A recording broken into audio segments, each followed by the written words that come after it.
अब ये है समुच्चय बोधक। बच्चों, संबंध बोधक पढ़ने के बाद अब हम लोग समुच्चय बोधक पढ़ेंगे।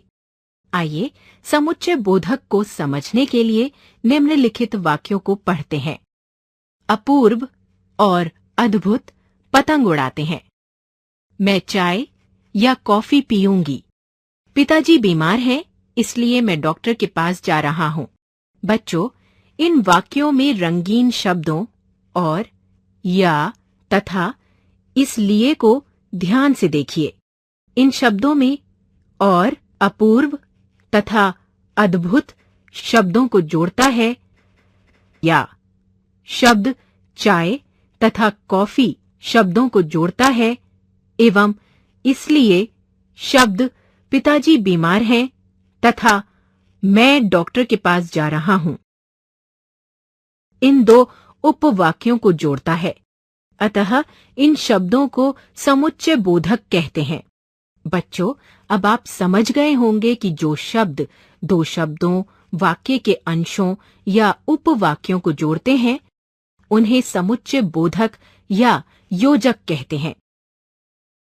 आइए अब समुच्चय बोधक के भेदों का अध्ययन करते हैं। बच्चों, समुच्चय बोधक के मुख्य दो भेद हैं। क. समानाधिकरण समुच्चय बोधक। ख. व्यधिकरण समुच्चय बोधक।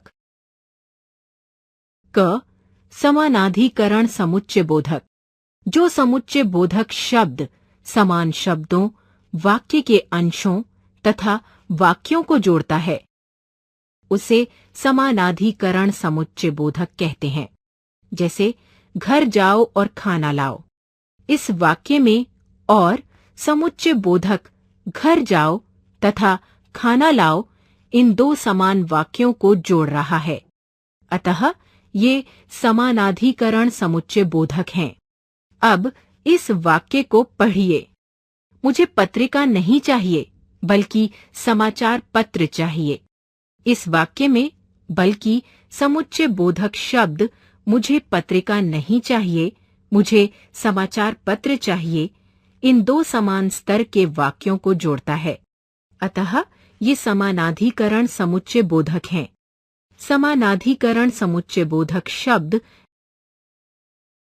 और, एवं, तथा, या, अथवा, अन्यथा, बल्कि, किंतु, परंतु, लेकिन, मगर, अतः, इसलिए, अतएव, फलतः तथा परिणाम स्वरूप आदि। बच्चों, समानाधिकरण समुच्चय बोधक 4 प्रकार के होते हैं। पहला, संयोजक समुच्चय बोधक। दूसरा, विभाजक समुच्चय बोधक। तीसरा, विरोध सूचक समुच्चय बोधक। चौथा, परिणाम सूचक समुच्चय बोधक। पहला, संयोजक समुच्चय बोधक। बच्चों, जो समुच्चय बोधक दो शब्दों, वाक्यांशों अथवा वाक्यों को जोड़ संयुक्त रूप से क्रिया के होने का ज्ञान कराते हैं, उन्हें संयोजक समुच्चय बोधक कहते हैं। जैसे और, एवं, तथा आदि। उदाहरण, रमा और विभा गाती हैं। यहाँ और समुच्चय बोधक रमा और विभा को जोड़कर उनके द्वारा एक साथ क्रिया करने का ज्ञान कराता है, अतः ये संयोजक समुच्चय बोधक हैं। बच्चों, अभी आपने संयोजक समुच्चय बोधक को पढ़ा, अब आप विभाजक समुच्चय बोधक को पढ़िए। दूसरा, विभाजक समुच्चय बोधक। बच्चों, जो समुच्चय बोधक दो शब्दों, दो वाक्यांशों या दो वाक्यों को जोड़कर उनमें से किसी एक को स्वीकार करने तथा दूसरे को जोड़ने का ज्ञान कराते हैं, उन्हें विभाजक समुच्चय बोधक कहते हैं। जैसे या, अथवा, अन्यथा आदि। पिताजी या चाचा जी शहर जाएंगे। इस वाक्य में या समुच्चय बोधक से पता चलता है कि पिताजी या चाचा जी में से कोई एक ही शहर जाएगा, अतः ये विभाजक समुच्चय बोधक है।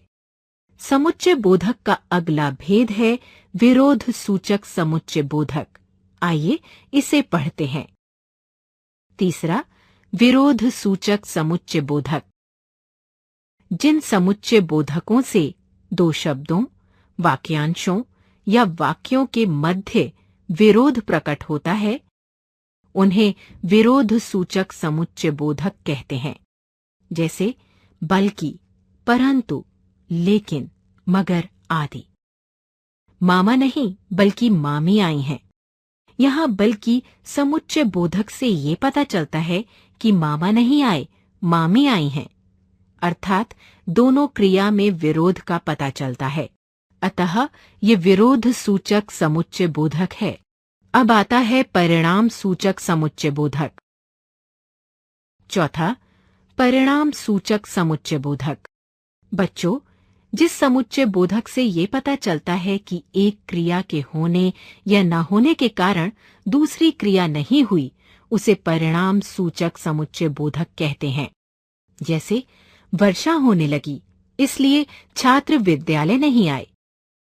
यहाँ इसलिए समुच्चय बोधक से ये पता चलता है कि वर्षा होने के कारण छात्र विद्यालय नहीं आए, यानी कि इसलिए से ये पता चलता है कि वर्षा होने का परिणाम ये निकला कि बच्चे विद्यालय नहीं आए।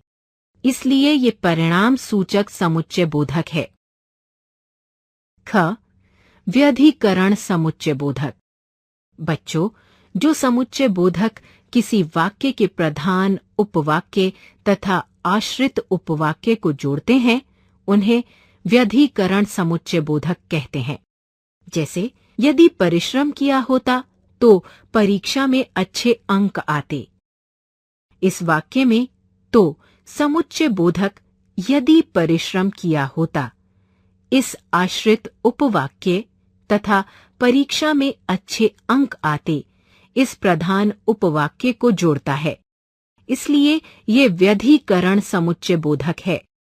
बच्चों, अब निम्नलिखित वाक्य को भी पढ़िए। मुझे मालूम था कि वे आज नहीं आएंगे।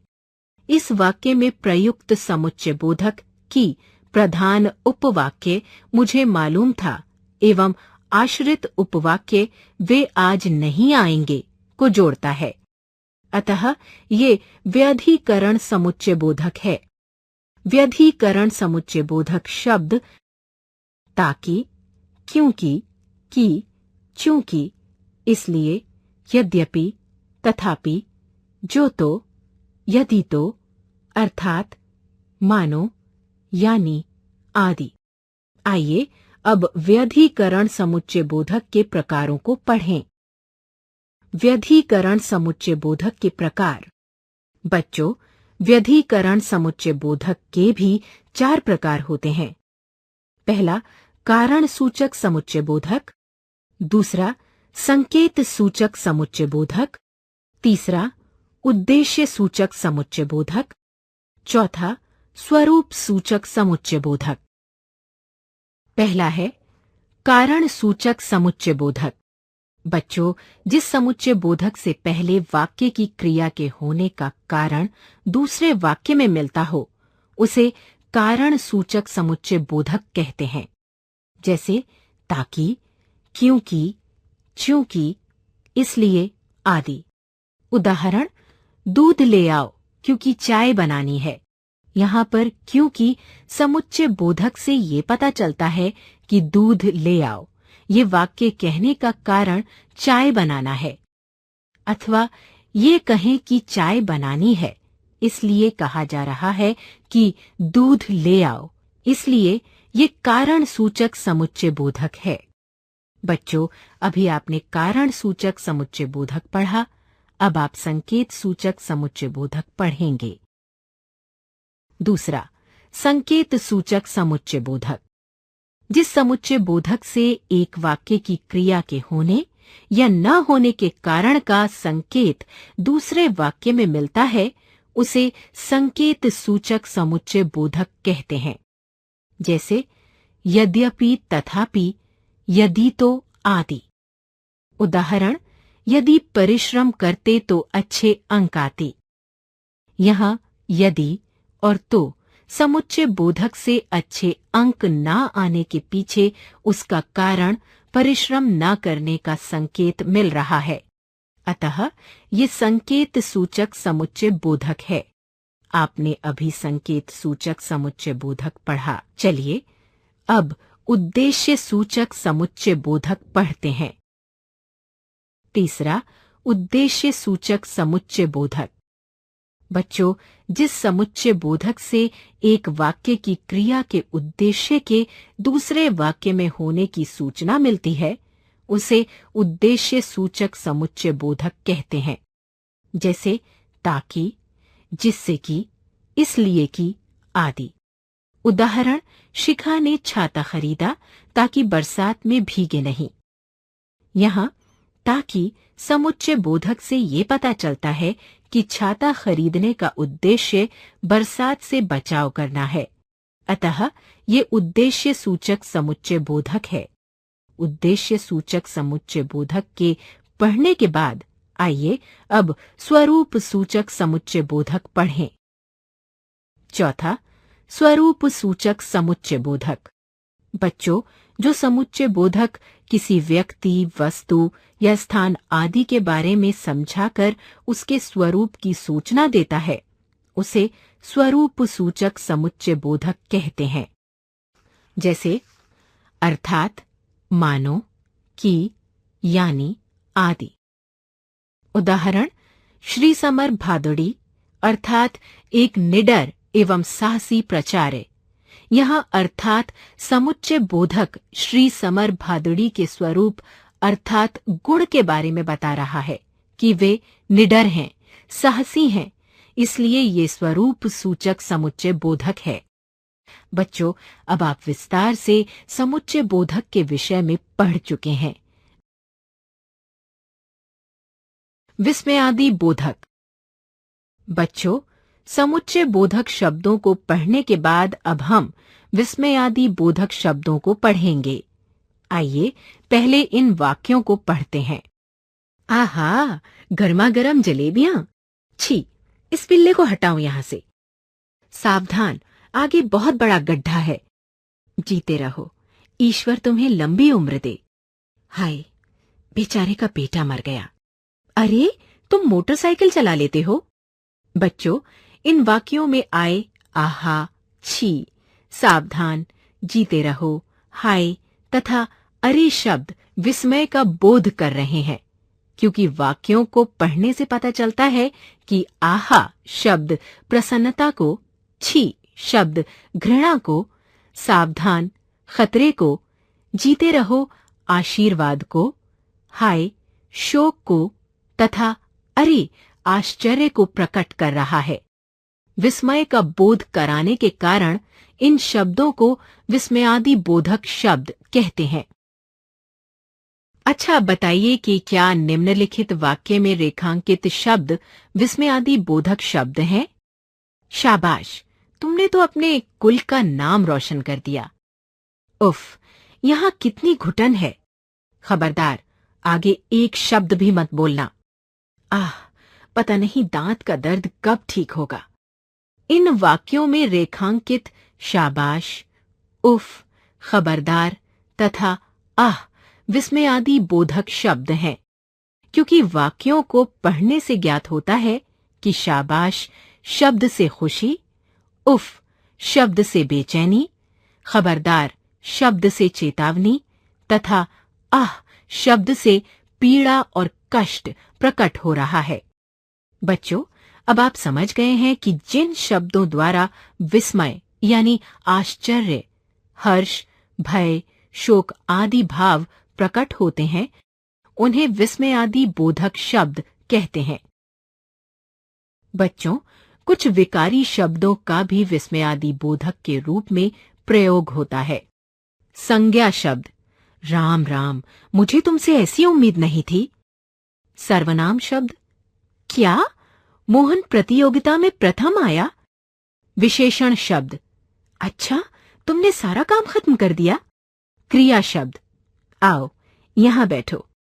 इन वाक्यों में आए रेखांकित शब्द राम राम, क्या, अच्छा तथा आओ क्रमशः संज्ञा, सर्वनाम, विशेषण तथा क्रिया शब्द हैं, किंतु यहाँ पर राम राम शब्द धिक्कारने का, क्या शब्द आश्चर्य का, अच्छा शब्द आश्चर्य का तथा आओ शब्द हर्ष का भाव प्रकट कर रहा है। अतः ये शब्द विस्मयादि बोधक शब्द हैं। विस्मयादि बोधक भाव, विस्मयादि बोधक शब्द, विस्मय, आश्चर्य, हैं, अरी, अरे आदि। प्रशंसा, हर्ष, आहा, ओहो, वाह, शाबाश आदि। संबोधन, अजी, ओजी, अबे, ओए आदि। पीड़ा, शोक, लज्जा, आह, ओह, उफ, हाय आदि। चेतावनी, सावधान, खबरदार आदि। क्रोध, अरे, खामोश, चुप आदि।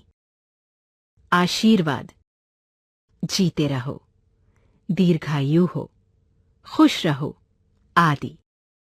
स्वीकृति, अच्छा, हाँ, ठीक आदि। भय, बाप रे बाप, हाय, ओह आदि। घृणा, तिरस्कार, छी, धिक, हट, चलो आदि। बच्चों, अब आपने विस्मयादि बोधक शब्दों को बहुत अच्छी तरह से समझ लिया है। निपात, बच्चों, इन वाक्यों को पढ़िए तथा रेखांकित शब्दों पर ध्यान दीजिए। मैं भी पिताजी के साथ बाजार जाऊंगा। महात्मा गांधी ने जीवन भर सत्य बोला। मेरे पास तो केवल 200 रुपए हैं। वो 10 बजे तक लौट आएगा। वो 10 बजे तक लौट आएगा। इन वाक्यों में से पहले वाक्य में प्रयुक्त भी शब्द के प्रयोग से पता चलता है कि मैं अर्थात कोई बच्चा अपने पिताजी के साथ जाने की जिद कर रहा है। कहने का तात्पर्य ये है कि बच्चा भी अपने पिताजी के साथ जाना चाहता है। दूसरे वाक्य में प्रयुक्त शब्द भर अपने जीवन पर बल दे रहा है, अर्थात इस शब्द से स्पष्ट हो रहा है कि गांधी जी ने पूरा जीवन सत्य बोला। तीसरे वाक्य में केवल शब्द 200 रुपए पर बल दे रहा है।